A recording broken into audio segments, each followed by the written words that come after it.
The emergency sirens tore through Zenith Prime Station at exactly 0400 hours, jolting everyone from sleep. Rachel Foster had been a security captain for Earth's delegation for 3 years now, but she'd never heard that particular alarm before. It was the kind of sound that made your blood run cold, the kind reserved for diplomatic catastrophes. She threw on her uniform and sprinted toward the command center, her boots echoing through the metal corridors. Other humans were stumbling out of their quarters too, confused and worried. Through the windows, she could see alien species doing the same, Thorians with their crystalline skin catching the emergency lights, small Pixith darting through the air on gossamer wings, even the usually calm Valorians moving with unusual urgency. The command center was pure chaos when Rachel arrived. Screens flashed red warnings, translators struggled to keep up with a dozen species all shouting at once, and in the center of it all stood High Matron Thesiva. The Drakmor leader was 12 feet tall, covered in deep purple scales that shimmered like oil on water, and right now she looked absolutely terrifying. Her tail was lashing back and forth, smashing against the floor with each swing, a sign of extreme distress in her species. Gone. All of them, gone. Thesiva's voice boomed through the chamber, and Rachel felt it vibrate in her chest. My children, my precious hatchlings. Rachel's stomach dropped. Everyone on the station knew about the Drakmor hatchlings. They'd been the talk of Zenith Prime for months, 6 royal babies, born to Thesiva's bloodline, destined to become leaders and bond with the champions of allied species. The nursery had been under constant guard, protected by the best security systems in 3 sectors. How could they just disappear? She pushed through the crowd to get closer. The head of station security, a 4-armed Keldan named Brix, was pulling up security footage on the main screens. The nursery was sealed from the inside, he explained, his translator making his clicking language sound mechanical. No breach detected. No unauthorized entries. At 0347 hours, there was a brief power fluctuation across several decks. When power returned 17 seconds later, the hatchlings were gone. 17 seconds?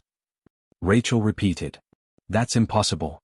No one could grab 6 hatchlings and disappear in 17 seconds. Nevertheless, they did. Brix's 4 eyes fixed on her with an expression she couldn't quite read.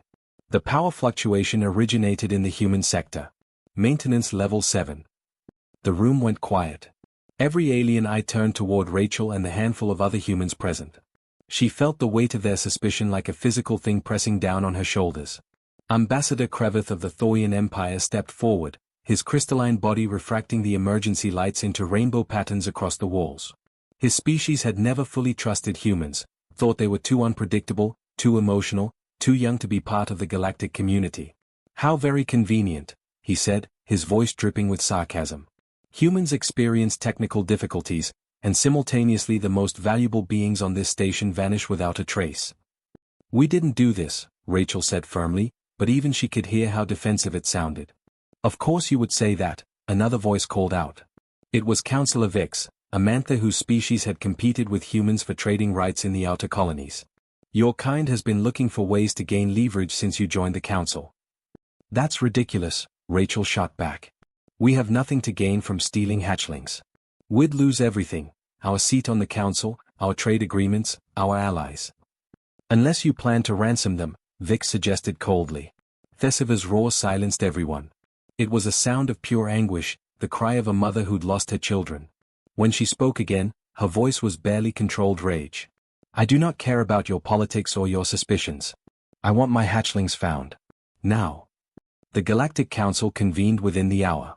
Rachel stood before them in the Grand Chamber, a space designed to hold representatives from hundreds of worlds. The ceiling stretched up into darkness, and the curved walls displayed the stars beyond, a reminder that they were all just specks floating in the vastness of space. Right now, Rachel felt smaller than ever. Captain Foster, the council arbiter began, his ancient voice translated into a dozen languages simultaneously. Humanity stands accused of involvement in the disappearance of the Royal Drakmor hatchlings. What say you? We're innocent, Rachel stated clearly. And we'll prove it. I just need time to investigate. Thesiva leaned forward from her elevated seat, her massive form casting a shadow over Rachel. Time? My children could be suffering. They could be cold, frightened, alone. Which is why I need to find them quickly, Rachel pressed. 72 hours. Give me 3 days to conduct a proper investigation. The council members murmured among themselves. Finally, the arbiter spoke. You have 72 hours, Captain Foster. If the hatchlings are not found, or if any evidence points to human involvement, Earth's membership in this council will be revoked.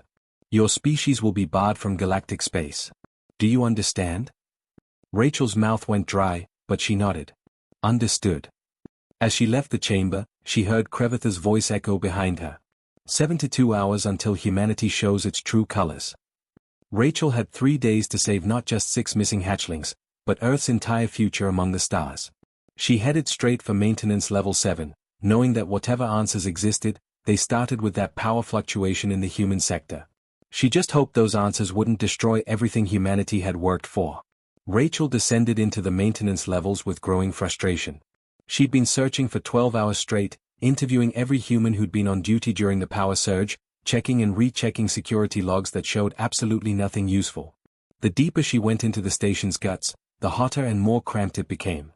These levels weren't designed for comfort, they were pure function, all exposed pipes and humming machinery. Maintenance level 7 was a maze of narrow corridors and junction rooms filled with equipment most people never thought about. The air recyclers that kept everyone breathing, the gravity generators that kept their feet on the floor, the power conduits that kept the lights on. It was the kind of place you only noticed when something went wrong, and right now, everything had gone very wrong indeed. She found him in junction room 7B, wedged halfway inside an open panel with his legs sticking out.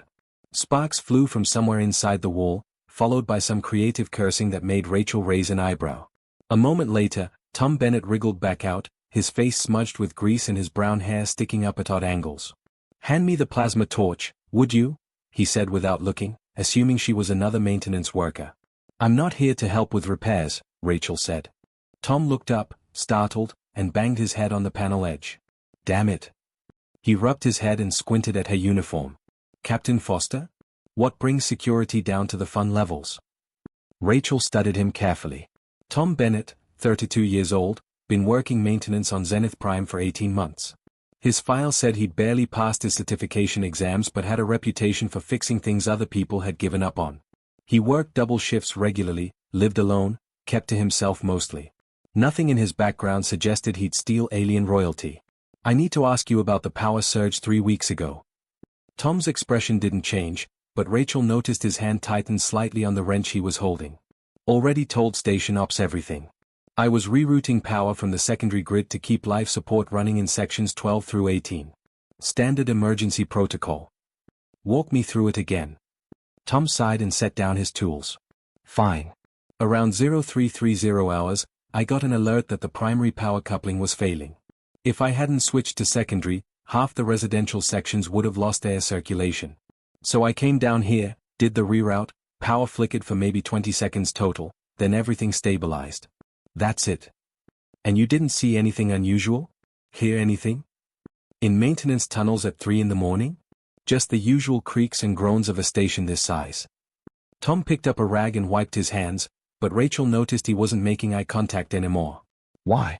What's this about?" "The Drakmor hatchlings went missing during that power surge." Tom's hands stopped moving. "The dragon babies? Everyone's been talking about that. They really think someone down here had something to do with it." "The power surge originated in this section. You were the only person here. I was fixing a power failure, not kidnapping aliens." Tom's voice had an edge to it now. "Look, Captain, I'm good at my job but I'm not some kind of master thief. I wouldn't even know how to get into the diplomatic levels, let alone past all that security." Rachel believed him, actually. He seemed genuinely confused and a little offended. But there was something else, something she couldn't quite put her finger on. "Where have you been sleeping lately?" Tom's face went carefully blank. "My quarters." "Why?" "Station logs show you haven't entered your quarters in 3 weeks. Not once. The lock's been sticking. I've been meaning to fix it." "You're a mechanic. It would take you 5 minutes." "I've been busy." Rachel stepped closer. "Tom, I've got 72 hours to find those hatchlings or Earth loses its seat on the council. I don't have time for whatever privacy concerns you've got. If you know something, anything, you need to tell me now." Tom looked at her for a long moment, and she could see him wrestling with something. Finally he shook his head. "I can't help you." "Can't or won't? Does it matter?" Rachel felt her patience snap. "Yes, it matters. Do you understand what's at stake here? It's not just politics. If we can't find those hatchlings, humans will be banned from galactic space. Every human on every colony world, every ship, every station, all of it gone. Billions of lives affected because someone decided to keep secrets. Tom's jaw tightened.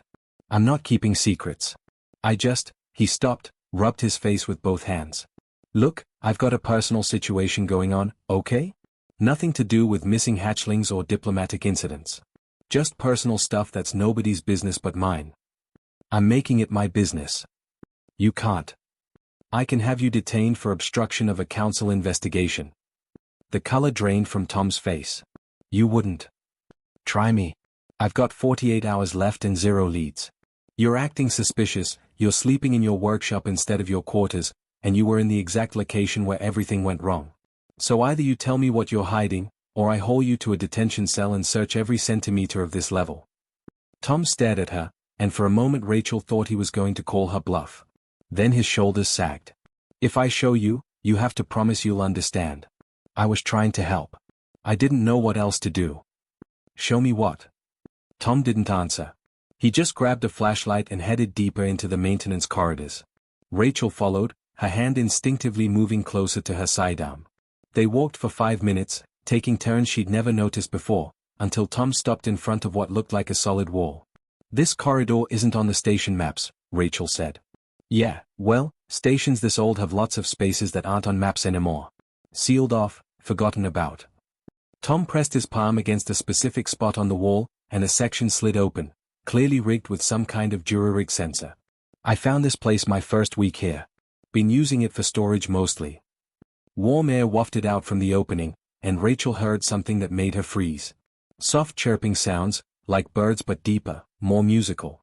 Tom stepped through the opening and she followed, her heart pounding. The hidden room was maybe 20 feet square, filled with thermal blankets and heat lamps. And there, nestled together in what looked like a nest made of insulation material and spare clothes, were 6 small dragons. The moment Tom entered, they exploded into motion. All 6 hatchlings swarmed toward him, climbing up his legs with tiny claws, chirping excitedly, their scales shimmering in shades of purple and silver and gold. They piled onto him like he was home, settling on his shoulders and chest and arms, one even curling around the back of his neck like a living scarf. Rachel stood frozen, her mind struggling to process what she was seeing. The galaxy's most wanted missing creatures, the cause of an interstellar incident that could end humanity's place in the stars, were treating a maintenance worker like he was their long-lost parent. Tom looked at her with exhausted, worried eyes. So yeah. This is my personal situation. Rachel couldn't move. Her brain had completely short-circuited. The 6 most sought-after creatures in 3 sectors were currently competing for space on Tom Bennett's shoulders like puppies fighting for attention. One of them, the smallest with silver-tipped scales, had its tiny snout buried against Tom's neck, making a sound that could only be described as purring. I can explain, Tom said quickly, though he was absently scratching one hatchling behind its ear ridges in a way that suggested he'd done it 1,000 times before. You, they. Rachel couldn't form a complete sentence. Tom, do you have any idea what you've done? Helped? Tom offered weakly. The hatchlings chirped at Rachel's raised voice, and he immediately lowered his tone to soothe them. It's okay, she's not mad at you. She's mad at me. Matt doesn't even begin to cover it. Rachel wanted to shout, but the hatchlings were already looking nervous, so she forced herself to speak quietly. The entire galaxy thinks humans kidnapped them. We're about to be kicked out of the council. There are species calling for sanctions, blockades, and you've had them here the whole time. I didn't kidnap anyone. Tom protested. Look, just let me explain what actually happened, okay? Rachel crossed her arms and waited, trying to ignore how the hatchlings kept peeking at her with curious, intelligent eyes that seemed far too aware for babies. Tom took a deep breath. 3 weeks ago, during that power surge, I was down in the junction room like I said. Everything was going fine, routine emergency procedure. Then I heard this scratching sound coming from the ventilation shaft. Thought maybe some debris got loose, right? But it kept getting louder, and then I heard this tiny squeaking sound. He shifted his weight, and all 6 hatchlings adjusted themselves automatically to stay balanced on him. It was weirdly coordinated, like they'd practiced. So I opened the vent panel, and there they were. 6 scared little creatures huddled together in the shaft, shaking and making these distressed noises. They were freezing, the environmental controls in the vents were malfunctioning from the power surge. I had no idea they were the royal hatchlings. I mean, look at them, they're tiny. I thought maybe they were someone's escaped pets or something. You thought someone was keeping dragons as pets? Rachel asked incredulously. Have you seen some of the stuff aliens bring onto this station? Last month the Keldon had a creature that was literally made of living electricity. I've learned not to question anything anymore. Tom gently repositioned a hatchling that was starting to slide off his shoulder. Point is, they were cold and scared and clearly lost. So I brought them here, got them warmed up, found some food. What are you feeding them? Mostly protein paste from the commissary, some dried meat, bits of fruit. They're not picky. Tom looked defensive. I researched it. The station database had basic info about Drakmor dietary needs. I've been doing my best. Rachel pinched the bridge of her nose. Okay. So you found them, you helped them. Why didn't you report it? I was going to. That first day, I was planning to take them to security as soon as my shift ended. But then. Tom trailed off, looking down at the hatchlings with something like wonder in his eyes. They wouldn't leave. Every time I tried to put them down, they'd cry and cling to me. And the more time I spent with them, the more attached they got. By the time I realized these were the hatchlings everyone was looking for, it had been 3 days and they were acting like I was their parent. You should have come forward immediately. I know. But I kept thinking maybe I could figure out a way to return them without it being this whole thing.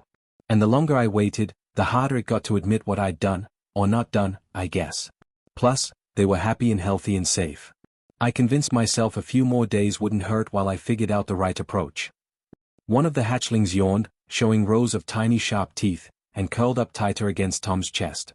Rachel felt her anger warring with the surreal cuteness of the scene. Tom, we need to return them. Now. High Matron Thesiva is losing her mind up there. I know. I'll take them back right now. Tom started to reach for the smallest hatchling, the one with the silver-tipped scales. The moment his hands moved toward it, the little dragon let out a shriek that made Rachel's ears ring. The other 5 immediately joined in, their cries echoing off the metal walls. They dug their tiny claws into Tom's jumpsuit and skin, holding on like their lives depended on it. Hey, it's okay. Tom abandoned the attempt immediately, and the hatchlings quieted down to whimpers. I'm not going anywhere, I promise. You're okay. Rachel stared at the scene with growing dread. She'd seen bonding behavior before, most spacefaring species had some version of it. Young creatures imprinting on caregivers, forming attachments that were psychological, sometimes even biochemical. Tom. Tell me you didn't let them bond to you. I didn't let them do anything. It just happened. Tom looked genuinely distressed now. I didn't know Drakmor hatchlings imprinted. I mean, I'd heard the term but I thought it was like, a formal ceremony or something, not an automatic thing. With Drakmor, it's automatic and irreversible, Rachel said, her stomach sinking. They imprint on whoever provides warmth and protection in their first weeks of life. It's biological, hardwired into their species. These hatchlings think you're their parent now. Tom's face went pale. That's bad, isn't it? Bad? Tom, these are royal hatchlings. They were supposed to bond with carefully selected leaders from allied species, warriors, diplomats, people chosen through centuries of genetic matching and political negotiation. You've disrupted plans that have been in the works since before these eggs were even laid. I was just trying to help, Tom said quietly. The hatchling sensed his distress and started nuzzling against him, making soothing chirping sounds. Even in her panic, Rachel noticed they were trying to comfort him the same way he'd comforted them. We need to contact Thesiva, Rachel said, already pulling out her communicator. Maybe there's a way to transfer the bond or... There isn't. Both Rachel and Tom jumped. High Matron Thesiva stood in the hidden doorway, having moved with impossible silence for a creature her size. Behind her, 3 more Drakmor warriors filled the corridor, their scales gleaming in the artificial light. Rachel had no idea how long she'd been listening, but the expression on Thesiva's face suggested it had been long enough. The matron's eyes were locked on the 6 hatchlings clinging to Tom Bennett like he was the center of their universe. My children, Thesiva whispered, and Rachel heard a world of emotion in those 2 words, relief, joy, confusion, and underneath it all, a growing horror as she recognized what had happened. Tom stood frozen as Thesiva approached, the hatchlings chirping nervously but not leaving their perch. The great Drakmor matron stopped 3 feet away, close enough to touch her babies but not reaching out, and Rachel saw something she'd never expected to see in an alien species so different from humanity. Thessiva was crying. Thick, shimmering tears rolled down her scaled face as she stared at the hatchlings, safe, healthy, and bonded to completely the wrong person. When she finally spoke, her voice shook with barely controlled rage. "You have taken my children's destiny and replaced it with this." She gestured at Tom's greasy jumpsuit, his cluttered workshop visible through the doorway. "They were meant for greatness. And now they belong to a mechanic." The council chamber was packed. Rachel had never seen it this crowded. Representatives from species she didn't even recognize had shown up to witness what everyone was calling the trial of the century. Tom stood in the center of the circular floor, 6 hatchlings refusing to leave his shoulders despite repeated attempts to remove them.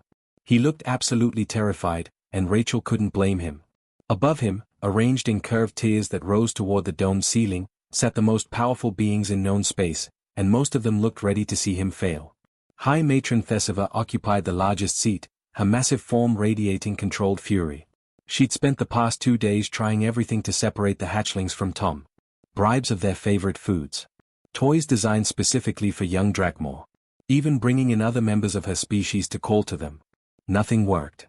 The moment Tom was out of sight, the hatchlings became hysterical, their cries echoing through the station until he was brought back. The Arbiter's ancient voice filled the chamber. "We are gathered to witness a trial of worth, invoked under the ancient laws of the Drakmor people. Tom Bennett, human, has bonded with 6 royal hatchlings through circumstance rather than design.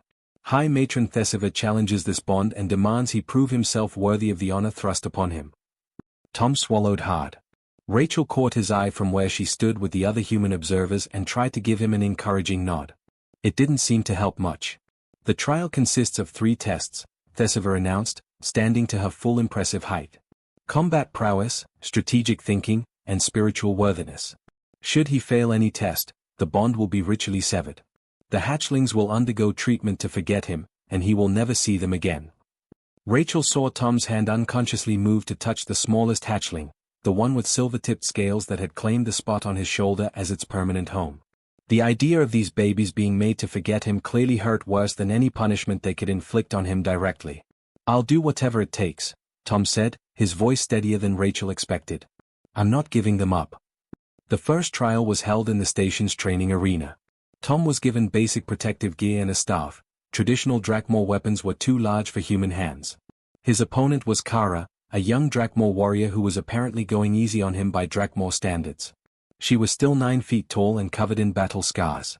Rachel watched from the observation deck as Tom tried his best. He really did. He'd clearly watched some training videos in the past 2 days, knew the basic defensive positions. But knowing and doing were very different things. Kara moved with fluid grace, her tail whipping around to sweep Tom's legs out from under him before he even saw it coming. He hit the ground hard, the air whooshing out of his lungs. The hatchlings, secured in a transparent enclosure near the arena floor, went absolutely berserk. Their cries were deafening, and they threw themselves against the walls trying to get to Tom. He struggled to his feet, clearly shaken, and Kara pressed her advantage. 3 more strikes, each one Tom failed to block properly, and he was flat on his back again. Kara's staff pointed at his throat. "Yield," she said, not unkindly. Tom yielded. The match had lasted less than a minute. As medical staff checked him for injuries, nothing serious, just bruises and wounded pride, Rachel saw the satisfaction on Ambassador Krevitha's crystalline face. This was going exactly as the anti-human faction had hoped. The second trial was held in a strategy room, Tom seated at a holographic display showing a complex military scenario. A fleet of hostile ships approaching a colony world, limited resources, civilian populations to evacuate. The kind of problem that military academies use to test their best students. Rachel watched Tom stare at the display, clearly overwhelmed. He understood how to fix a power conduit or jury-rig a life support system, but military tactics might as well have been ancient magic. He made his first move, sending ships to intercept the enemy fleet, and the simulation immediately showed it was wrong. He'd left the colony's western approach completely undefended. Tom tried to correct it, but each move he made revealed more gaps in his knowledge. He didn't know proper formation protocols. He couldn't calculate jump coordinates under pressure. He sent supply ships directly into combat zones by accident. The council members watching didn't even bother hiding their disappointment. Even some of the humans in the gallery looked embarrassed. After 30 minutes of watching Tom struggle, the test administrator mercifully ended it. Insufficient, was the only word he used. Tom just nodded, looking defeated. That night, Rachel found him back in his hidden workshop, sitting on the floor with all 6 hatchlings piled on and around him. He was absently running his fingers over their scales while they slept, his face showing a level of exhaustion that went beyond physical. "I'm going to lose them," he said quietly when Rachel sat down beside him. "Tomorrow's the last trial, and I'm going to fail that too. I don't know anything about Drakmor spirituality or meditation or whatever they're going to test me on. I'm just a mechanic who fixes things." "You saved their lives," Rachel reminded him. "That's not enough. Not for them." Tom gestured vaguely upward, toward where the council sat in judgment. Thesiva was right. These babies were meant for greatness, for warriors and leaders and champions.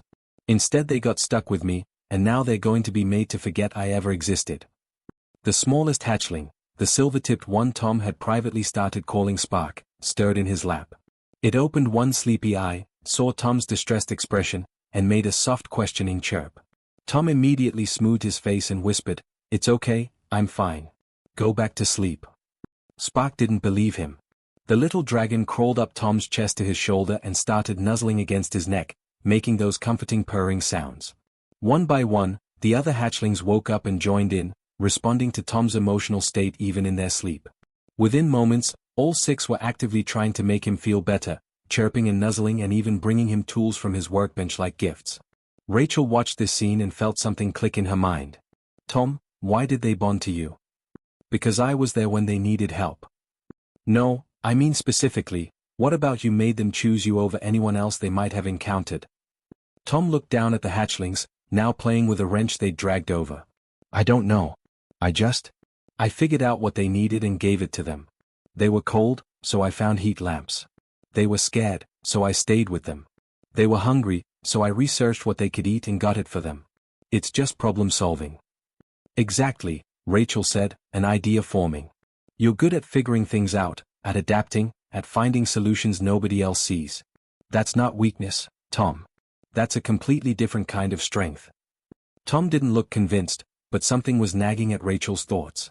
She looked around the workshop, at the improvised tools, the creative fixes that made proper engineers cringe, the diagrams on the wall showing how Tom had been teaching the hatchlings about simple machines and basic physics. Maybe they'd been approaching this trial all wrong. The Drakmor were testing Tom by their standards, warrior skills, traditional tactics, ancient rituals. But the hatchlings hadn't chosen a Drakmor warrior. They'd chosen a human mechanic. Maybe that meant something. The final trial was set to begin at noon. Tom barely slept, spending most of the night reading everything he could find about Drakmor spiritual practices. Ancient meditation techniques, connection to ancestral wisdom, rituals involving crystals and incense and chanting in languages he couldn't pronounce. By dawn, he was more confused than when he'd started. Rachel found him pacing in his workshop an hour before the trial, the hatchlings sensing his anxiety and chirping nervously from their nest. "I can't do this," he said, running his hands through his already messy hair. "I've been reading about their spiritual practices all night and I understand maybe 10% of it. How am I supposed to connect with ancestral Drakmor wisdom when I can barely understand the instruction manual?" "Maybe you're not supposed to," Rachel said carefully. She'd been thinking about this all night too. "Tom, what if we've been looking at this wrong the whole time?" "What do you mean?" "The council keeps testing you on Drakmor values, combat, military strategy, their spiritual traditions. But you're not Drakmor. You're human. And those hatchlings chose a human for a reason." Tom stopped pacing. "I'm not following." Rachel picked up one of the toys Tom had made from spare parts, a simple puzzle that taught the hatchlings about gears and movement. "You've been teaching them, haven't you? These past 3 weeks." "I mean, yeah, kind of. They're curious about everything, so I just show them stuff while I work. Basic engineering concepts, how things fit together, problem solving." Tom shrugged like it was nothing. "Keeps them entertained." "What if that's the point?" Rachel's excitement was growing. "What if they didn't bond to you by accident? What if they sensed something in you that they needed, something they wouldn't get from a traditional Drakmor warrior?" Tom looked at the hatchlings, now playing with a pulley system he'd rigged up for them. Spark, the smallest, had just figured out that pulling one rope made a bell ring on the other side, and was chirping triumphantly. "You think I should, what? Show the council my workshop? I think you should show them what spiritual worthiness means to a human." The council chamber was silent when Tom walked in with Rachel at his side. Thesiva sat forward in her seat, clearly expecting this to be over quickly. Tom Bennett would fail to meditate properly, fail to connect with Drakmor ancestral spirits, and the hatchlings would be freed from their inappropriate bond.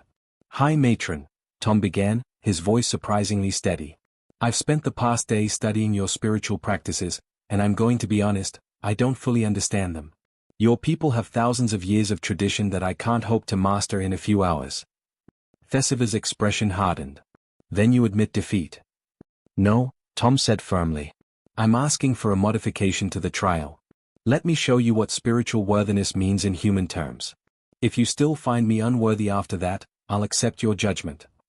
The council members murmured among themselves. It was an unusual request, but not technically against the rules. The arbiter consulted briefly with his advisors, then nodded. "You may proceed." Tom took a deep breath. "I need everyone to follow me. It's not far." The procession through the maintenance corridors was surreal. Council members in formal robes ducking through low doorways, their fine clothes brushing against greasy pipes. Ambassador Krevith actually got his crystalline shoulder stuck in a tight passage and had to be carefully extracted. Thesiva had to turn sideways in some sections, her massive frame barely fitting. They arrived at Tom's workshop to find it exactly as he'd left it, chaotic, messy, covered in half-finished projects and improvised tools. Rachel saw several council members wrinkle their noses or whatever passed for noses in their species. This was not the dignified setting they'd expected for a spiritual trial. Tom opened the hatchling's enclosure, and they immediately swarmed to him, chirping happily. He let them settle on his shoulders and arms, then turned to address the assembled council. "For the past 3 weeks, while everyone thought these hatchlings were missing, I've been teaching them. Not on purpose at first, I just needed them entertained while I worked. But it became something more." He walked to a section of the wall covered in crude diagrams.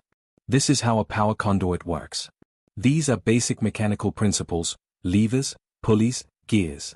This one's about how the station's air recyclers filter oxygen from carbon dioxide." He pointed to a series of increasingly complex drawings. "I've been breaking down how things work into simple pieces they can understand." "You teach royal hatchlings to be mechanics." Thesiva's voice dripped with disdain. "I teach them to think," Tom corrected. He gestured to several puzzle stations set up around the workshop. "Watch." He released the hatchlings, and they scattered to different projects. Spark immediately went to the gear puzzle, the one Tom had been working on with her yesterday. She'd gotten stuck on it then, frustrated when the pieces wouldn't fit the way she expected.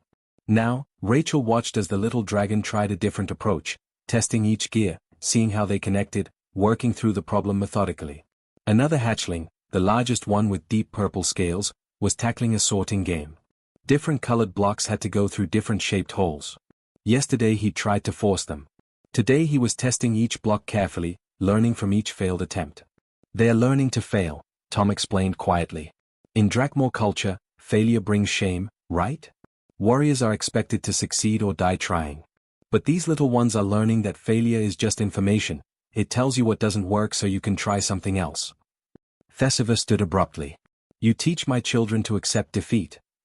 "I teach them that defeat and failure aren't the same thing," Tom said, meeting her eyes. "Defeat is when you stop trying. Failure is just a step toward figuring it out. Watch Spark." The smallest hatchling had just solved the gear puzzle. Her triumphant chirp filled the workshop, and the other hatchlings immediately abandoned their projects to see what she'd accomplished. Spark demonstrated proudly, showing them how the gears connected. She'd failed at this puzzle a dozen times over the past week, but she'd kept trying different approaches until something worked.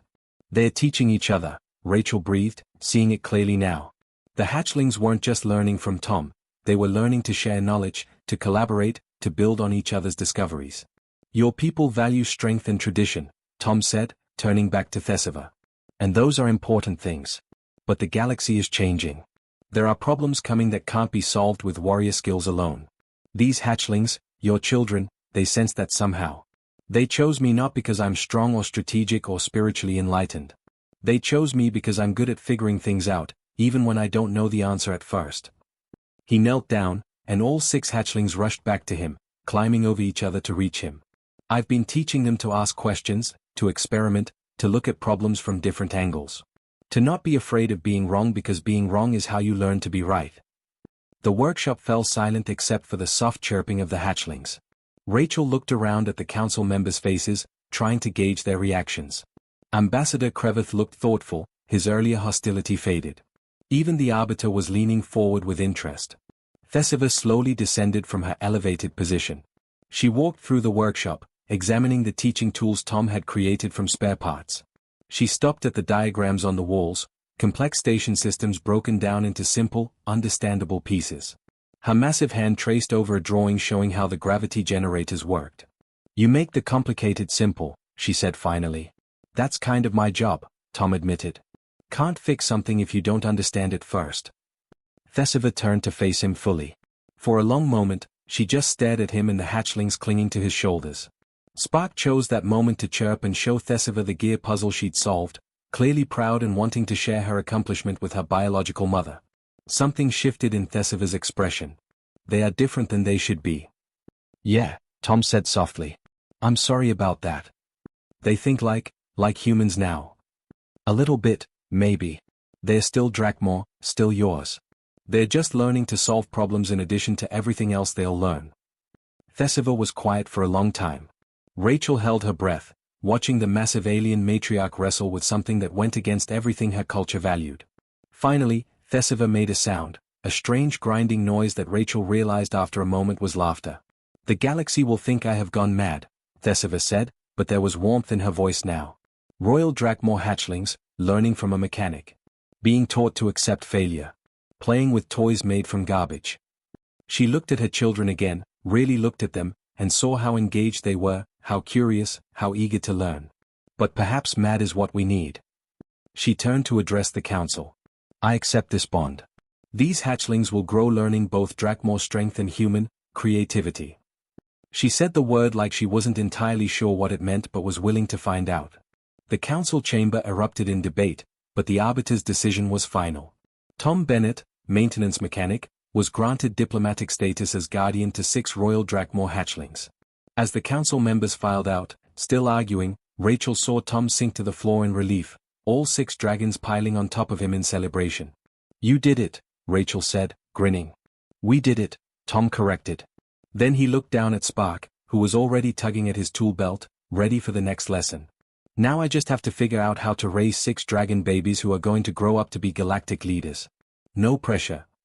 Rachel laughed. Humanity had just secured its place in the galactic community not by being the strongest or the most advanced, but by being exactly what they'd always been, adaptable, creative, and too stubborn to accept that any problem couldn't be solved. And somewhere in the universe, 6 little dragons were learning that lesson too, one gear puzzle at a time.